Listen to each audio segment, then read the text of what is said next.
जैसे अब देखो, तुम्हारा क्या नाम है? प्रकाश में प्रकाश नहीं आ रहा है, तो प्रकाश लाओ, हंसो, कोई नुकसान तो नहीं है, बता दो मुझे क्यों, तो हंसो, मुस्कुराओ, क्योंकि इससे अच्छी कोई बात नहीं है कि आज और अभी में जीना। आज और अभी में जीना। आज 11 मई 2023, हम क्या कह रहे हैं? आज का थॉट है, आज का हमारा टॉपिक तो है डिनायल। क्या टॉपिक है हमारा? डिनायल। डिनायल। जब कोई आदमी नशा करता है तो डिनायल का बहुत सारा लेता है। ये वैसे ही है कि जैसे एक धनुष बाण वाला व्यक्ति अपने खिलौने के अंदर बहुत सारे तीर रखता है और उन तीरों का इस्तेमाल करता है अपने बचाव के लिए, अपनी रक्षा के लिए। तो जो एक आदमी नशा करता है वो अपनी नशेबाजी को, इसकी आवाज बढ़ा देता है,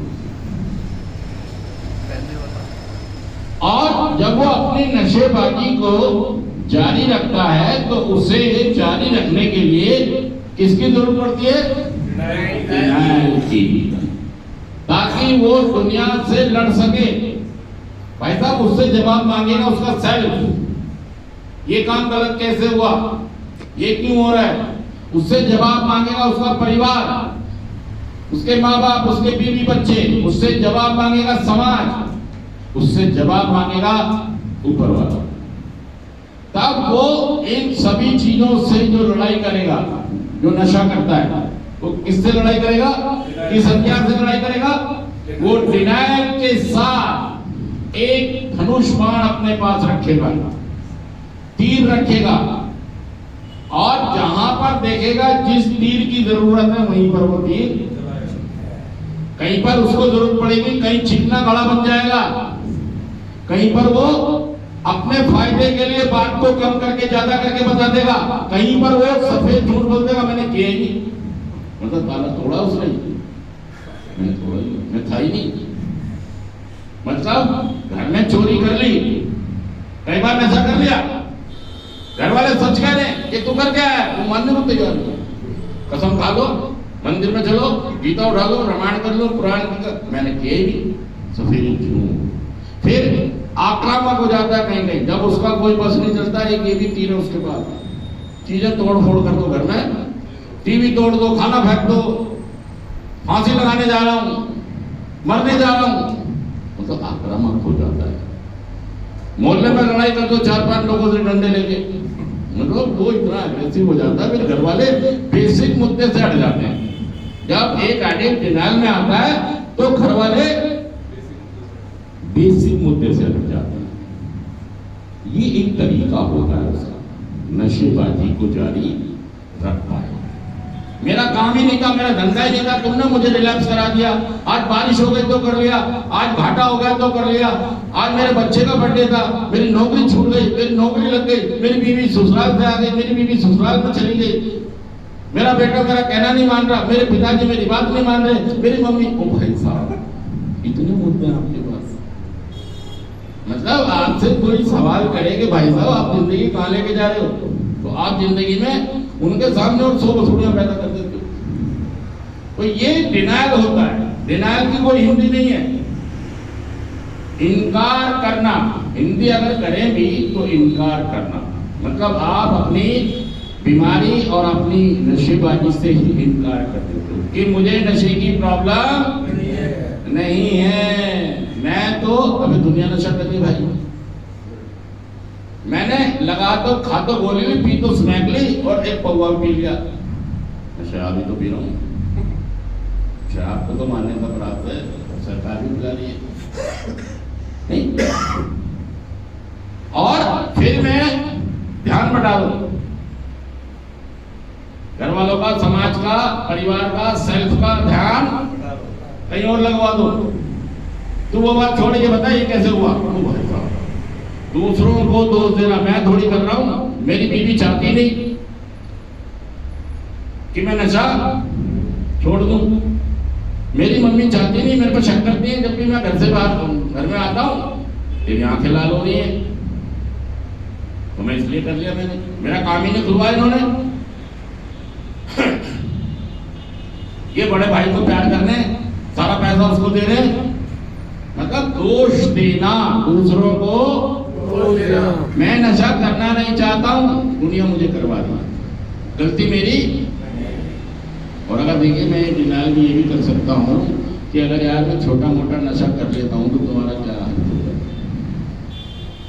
तो कभी कभी थोड़ा ज्यादा हो जाता है। अब भाई मैंने बेटे को भेज दिया, पुर्तगाल भेज दिया, बेटी को मैंने सऊदी अरब भेज दिया, थोड़ा सा नशा मुझे भी करने दो भाई साहब। मतलब मैं तो अपनी जिम्मेदारी से फ्री हो गया। मतलब आप डिनाइल का यूज करते हैं। आज का हमारा दौर क्या कहता है, मानकों को संतुलित करना।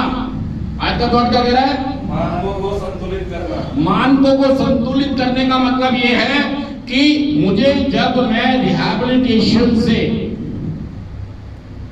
घर पर जाऊंगा तो मेरे सामने चुनौतियां होंगी। क्या होंगी? क्या चुनौतियां होंगी मेरे सामने? मेरे सामने कुछ चुनौतियां होंगी। मेरा काम धंधा भी हो सकता है, नौकरी, क्या हो सकता है, काम, नौकरी और मेरी पढ़ाई। जो भी लोग यहाँ पर हैं उनके साथ इनमें से कोई ना कोई चीज जाने के बाद होनी है। या तो वो अपना बिजनेस संभालेंगे, या नौकरी संभालेंगे, या अपनी पढ़ाई संभालेंगे। यही तो होना है ना। अब इसके अलावा फिर वो पारिवारिक जो स्थिति है, जो परिवार में वो जाएंगे, वहां भी समय देना है। फिर आपको हम ये कहते हैं कि आपको कंटिन्यू प्रोग्राम करना है। क्या करना है? प्रोग्राम करना मतलब ए में भी जाना है और एन में भी, जहां भी आपका ग्रुप है। तो होता क्या है, या फिर आपको सेंटर में कुछ कमिटमेंट देनी है आपको।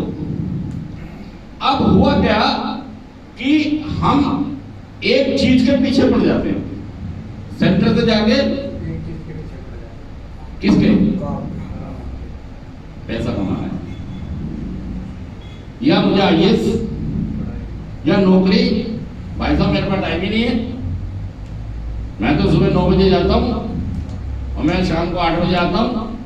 मैं बताओ फिर मैं सेंटर कैसे जाऊंगा, मैं एनए मीटिंग कैसे जाऊंगा, मैं ए मीटिंग कैसे जाऊंगा।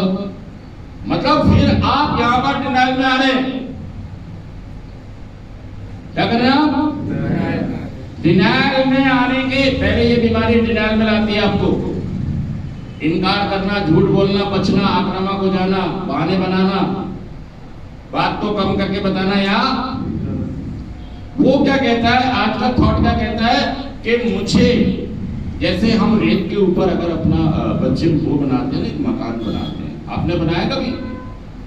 जैसे कहीं अपने हमारे घर के बाहर रेत पड़ी होती है, मकान बन रहा है, तो मैंने भी किया ऐसा कि छोटे छोटे बच्चे उसमें घर बनाते हैं ना, वो ऐसा पैर उसमें डाल के रेत के अंदर और एक झोपड़ी बनाते हैं, मकान बनाते हैं। या कई बार हमारे पास ईंटें होती हैं तो ईंटों के ऊपर ईंटें रख के बनाया कभी? तो वहां पर भी वो बच्चा मानकों का ख्याल रखता है, कितनी रेत कहां पर लगानी है, कौन सी ईंट, उसको कोई बता नहीं रहा होता है, क्योंकि उसने अपना एक मकान बनाना है, उसकी कल्पना होनी है। कहां पर है वो मकान, कहां पर है वो रेत की झोपड़ी, दिमाग में। अब मान लो जो उस मकान की दीवार या छत बनाएगा तो साइडों में भी रेत बराबर लगाएगा, छत पे भी।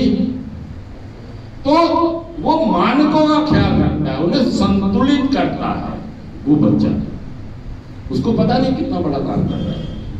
तो जब हम रिकवरी में आते हैं, जब हम नशा मुक्त होते हैं, जब हम नशा छोड़ रहे होते हैं, तो हमारे बेसिकली ये 3 पक्ष होते हैं, 1, 2 और 3। मैं इसे साफ साफ लिख दूं कि वो कहता है कि जब मैं रिकवरी में आऊंगा तो मेरे 3 पक्ष हैं। क्या है? 3 पक्ष हैं। 3 पक्ष को जब देखिए, रिकवरी का मतलब है दोबारा रास्ता तय करना। मेरी जिंदगी में जितने मुझे नुकसान हो गए, डैमेज हो गए, उनको मुझे भरपाई करनी है। उतनी ना हो जितनी मतलब मैं ग्रो करता, लेकिन कुछ तो भरपाई हो, है ना। तो उसके सामने 3 चुनौतियां होती हैं। एक क्या हो गई, उसका काम धंधा जो बिखरा पड़ा है, टूटा पड़ा है या है ही नहीं। और फिर हो गया तुम्हारा नौकरी, किसी की नौकरी भी हो सकती है ना, किसी का मतलब नौकरी छुट्टी हुई है, सस्पेंड चल रहा है, टर्मिनेट चल रहा है, तो उसको दोबारा से वहां पर भागदौड़ करके पकड़नी है नौकरी। या किसी को पढ़ाई या दुकान पर बैठना है, पढ़ाई, ये तीनों चीज यहाँ से जाने के बाद उसके दिमाग में रहती है। चाहे वो अपने पापा की दुकान पे हाथ बटाना चाहता है, कईयों पे कुछ भी नहीं है, इनमें से कुछ भी नहीं है, तो वो ये सोचता है कि यार मुझे काम करना, सबसे पहले अपने आप को पैसे चाहिए यार, क्योंकि पैसे तो चलेंगे। वो दवाई देता है भाई का, मेरे पास अगर पैसे नहीं कमाऊंगा तो मेरा परिवार चलेगा कैसे, मैं खाऊंगा कैसे, मेरे 20 बच्चे कैसे पलेंगे। तो वो सारा फोकस यहाँ पे ले आते हैं। और दूसरी चुनौती उसके पास क्या है, परिवार में समय देना। दूसरी क्या है, परिवार में समय। देखिए वो असल में होता है क्या, परिवार में समय देने का ये होता है कि हम बहुत साल से परिवार से दूर हैं, हम बिना नशे के कभी परिवार के साथ सुख शांति से, आराम से, प्यार से, मोहब्बत से बैठेंगे। तो घर वाले भी चाहते हैं यार हमारे साथ रहे, यार थोड़ा समय बिताए, और मैं भी चाहता हूँ कि मैं अपने घर वालों के साथ आराम से बैठूं। और मेरे कुछ दोस्त भी, मेरे कुछ जो बचपन के हैं या पड़ोस के हैं या गांव के हैं या मोहल्ले के हैं या गली के हैं, वो भी, उनको भी मुझे, उनके साथ भी मेरी भावनाएं जुड़ी हुई है, तो मुझे उनके साथ भी थोड़ा बहुत वक्त बिताना है।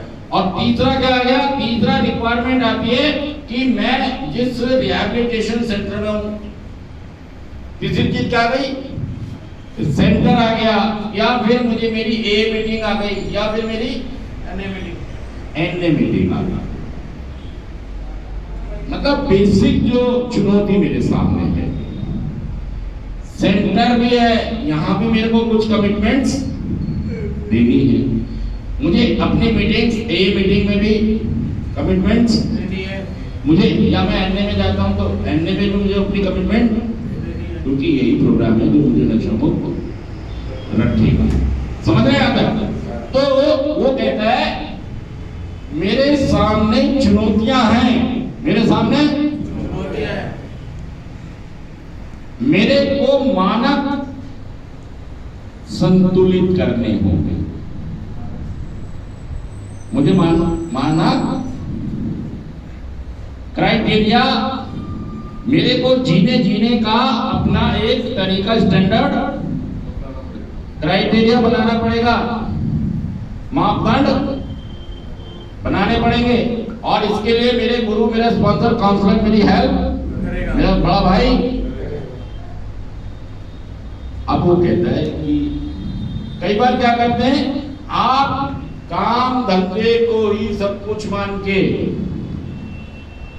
यहीं पर आप 95% दे देते और आप करके देते हो मैं गलत क्या कर रहा हूं, मैं कमाई तो कर रहा हूं यार, या यहां पर आप 3% और यहां पर आप 2%। ये क्या हुआ, ये आपने मानकों को संतुलित नहीं किया। रिकवरी में आने के लिए हमें अपने मानकों को संतुलित करना पड़ेगा। मुझे इमोशनल होके या ज्यादा जोश में, भाई साहब अगर मुझे नौकरी भी जानी है तो अपने मालिक को कहना है कि भाई साहब मुझे यहाँ पे और यहाँ पे भी इक्वल टाइम।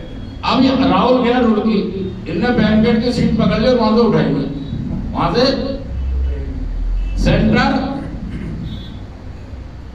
बीती बात हो गई, एनए जाना क्यों, ए में जाना क्यों, परिवर्तन बस यहां। और अब इससे क्या हुआ कि वो जो मानकों को संतुलित करना था मैं अपने उन मानकों को सही से संतुलित नहीं कर पाया,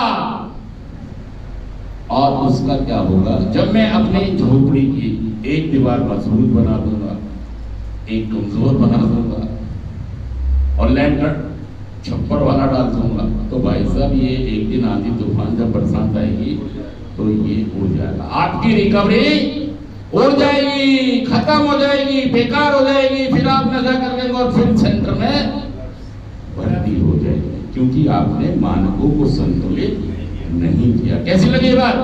समझ में आ गया आपको?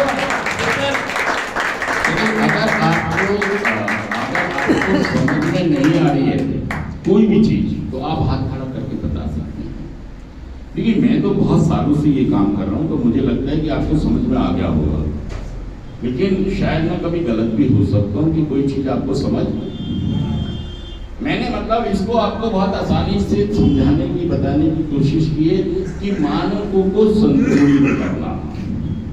फिर जब हम 95%, 3%, 2% देते हैं अपने मानकों को संतुलित जब हम करते हैं, तो हम क्या कह रहे होते हैं? हम इनमें से कोई तरीका अपना रहे हैं। मेरे पास समय मुझे जरूरत, मुझे जाना ही क्यों है, मैं डिनायल में आ जाता, मतलब इन मानकों को संतुलित नहीं कर पाता, बिकॉज कि मैं देखिए मैं एडिक्ट हूं, मैं भाई साहब नशा मेरा पीछा नहीं छोड़ेगा अगर जब तक मैं ये चीजें संतुलित, मैं जब तक इन तीनों चुनौतियों को बराबर बराबर, मैंने तो अपना, अगर मेरा पूछे ना, मैंने अपने मानकों में भाई साहब, क्योंकि जब मैं नशा करता था तो मैं नशे को कितना % दे रहा था समय, जुगाड़ करना, नशा करना और सो जाना, कितना % दे रहा था? और काम धंधे को, परिवार को कितना दे रहा था? 10%। सहमत हैं आप मुझसे? किसको दे रहा था ज्यादा समय? नशेबाजी को। और जब मैं रिकवरी में आ रहा हूं तो यहां समय नहीं दे रहा रिकवरी को। मैं कह रहा हूं अब तो मेरा नशा छूट गया, और घर वाले भी मेरे ये कह रहे, भाई साहब घर वाले आपको, असल में क्या है, उनकी भावनाएं तो अच्छी होती है, मोटिव तो अच्छा होता है, लेकिन चूंकि उनको पता नहीं है कि मानक कैसे सेट करना है, कई बार वो आपको ना तंग करेंगे कि नहीं नहीं यहाँ नहीं जाना है, ये क्यों करना है, ये क्यों करना है,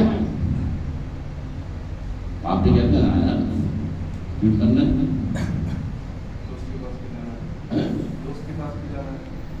नहीं आप फिर क्या करते हैं, जो आपको पसंद होता है चीजें वो करने लग जाते हैं, और उन 100 में से, भैया नंबर तो 100 ही है ना, परसेंटेज तो 100 से ज्यादा तो नहीं होती, तो कह देते हैं 110%, 20%, 100 सब कुछ कह देता है, ठीक है। तो 100% में से मैंने ज्यादा टाइम मैं नशा नहीं कर रहा हूँ, लेकिन मैं बाकी मानकों को पूरा, जब मैं नशा करता था तो मैंने सारा टाइम किसको दिया था? जब भी 3 चुनौतियां थी मेरे सामने, परिवार, काम धंधा और मेरा नशा, जब भी 3 ही चीजें थी, क्या मुझे काम धंधा करना है, मुझे परिवार देखना है और मुझे नशा भी। तो सबसे ज्यादा परसेंटेज में कौन सा काम कर रहे थे, किसके लिए कर रहे थे? नशे का जुगाड़ करना, नशा करना और सो जाना, मतलब 90% यही कर रहे। अब 90% रिकवरी, मैं नहीं कह रहा 90% रिकवरी के लिए काम करो, लेकिन मानकों को कार्यक्रम के हिसाब से, अपने बड़े भाई काउंसलर के हिसाब से संतुलित करो। तो आज का हमारा थॉट क्या कह रहा है? मानकों को संतुलित करना। अगर आप मानकों को संतुलित कर लेते हैं, मुझे लगता है